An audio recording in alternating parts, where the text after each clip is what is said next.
Hi guys, welcome back to Talking Tuesday. This week we're going to be talking about how to stay safe when working out in the heightened temperature conditions and in the heat, and not only staying safe but also how to get the most out of our workouts. So it's really important when we talk about staying safe in the heat, we most commonly go to hydration. So for men we need to be drinking at least 3.7 litres of water a day, whereas women need to be drinking at least 2.7 litres of water a day, just due to average body sizes. This is because water is really important for aiding digestion and absorption, along with temperature control, which is obviously very, very important at this time. But you have to imagine, if you've been drinking a certain amount for the last period of time, now that the heat's increased, we need to meet that increase with an increase of water, because obviously, as I said, it's needed for temperature controlment.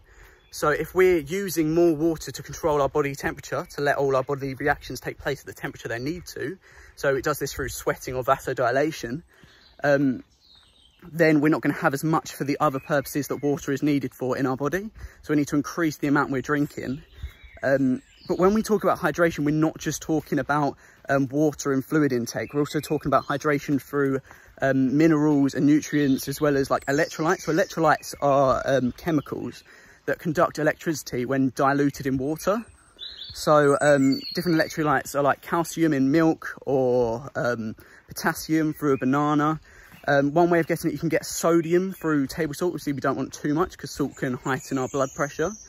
One really good way of getting different electrolytes to help, because they're really good for helping muscle control, not just muscle control, but working muscle, and also helps your nervous system work. So you can put Himalayan rock salt, not like a full-on rock, but grained down into salt, into water, because it has over 40 ions in it that water doesn't have. Water only has 0 to 3, depending on what water you're drinking. So it's really beneficial for when we're working out, for other purposes of hydration for our body. So I said about vasodilation a little bit earlier. This is as our veins dilate and become bigger, reaching the surface, so that our blood pressure and our blood temperature can be cooled down by the air outside of our body. So this happens by our endothelium in our blood vessels. That's just the outside of the hole in our veins, basically, expanding to make them bigger. This is really important when we're working out, obviously, because it's meeting the need of oxygen. Because as we're working out, obviously we're respiring, so we're needing extra oxygen in our body because we're respirating more. So this is really important because our body is increasing its heart rate to get that oxygen around our body. But if our blood vessels aren't increasing in size to let that extra blood coming round through, then our blood pressure is going to increase, causing other problems, and not as much oxygen is going to be able to get to our respirating cells, causing different problems through fatigue and loads of different problems, meaning we're going to have to stop, and we can even cause cramps and other problems like that. So it's really important that we let our endothelium dilate in the way that it needs to. This meets the criteria of temperature control, as I talked about earlier as well.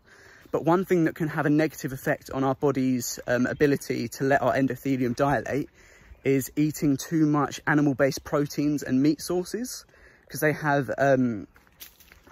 fats and toxins in them that lower our body's rate of letting our endothelium dilate. So this doesn't mean you have to go vegetarian or stop eating meats. This just means that you need to try not to eat too many meats before you work out, because it will lower your body's ability to let your endothelium dilate, as I've been saying. So this doesn't mean you're going to cause too many problems, but it means you're not going to be able to work as hard, and it's going to feel harder when you're working out. You're not going to feel as good about it. So as I said, electrolytes are good, so you can have a banana before you eat, and obviously making sure we're staying hydrated as we're working out is also very important. So to sum up, when we talk about staying safe and getting the most out of our workouts in the current heat and heightened temperatures, we're not just talking about how much we're drinking and how much we need to be drinking, but also what we're eating, what we're consuming, and how we're working out. So once again, a warm-up's very important, because it helps increase the pliability of our body, and also warm up the blood just in general, and warm up all the muscles that we're going to be using, so we lower our risk of cramping in any way or straining. So it's a lot more than just what we're drinking. And when it comes to what we're drinking, it's not just how much, it's also what we're drinking. Because studies have even shown that milk, especially semi-skimmed milk, can be more hydrating than water, due to its calcium levels and its ability to cool us, and lots of different things. But yeah, so if there's anything you're confused about, just let me know, especially when it comes to the more scientific parts like the blood dilation and electrolytes. Try not to think too deeply into it because it's easy to get confused. Just try and think about what you need to be eating and drinking instead.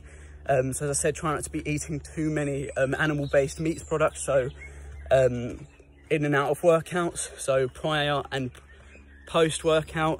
You can still eat them throughout the day, just avoid them during your workout times, just to increase your maximum, the amount that you can work and how hard you can work. So I hope you enjoyed the video, guys. As I said, any questions, just let me know. You can find this and many other of my videos, all of my videos actually, on my YouTube channel, Instagram or Facebook, all OWrightFitness or Oscar Wright. You can find them in the link in my bio or down in the description. Hope you enjoyed the workout, guys. Ab Warrior Wednesdays coming out tomorrow. Then we've got Full Body Fridays coming out Friday. Hope you enjoyed it, guys. See you tomorrow.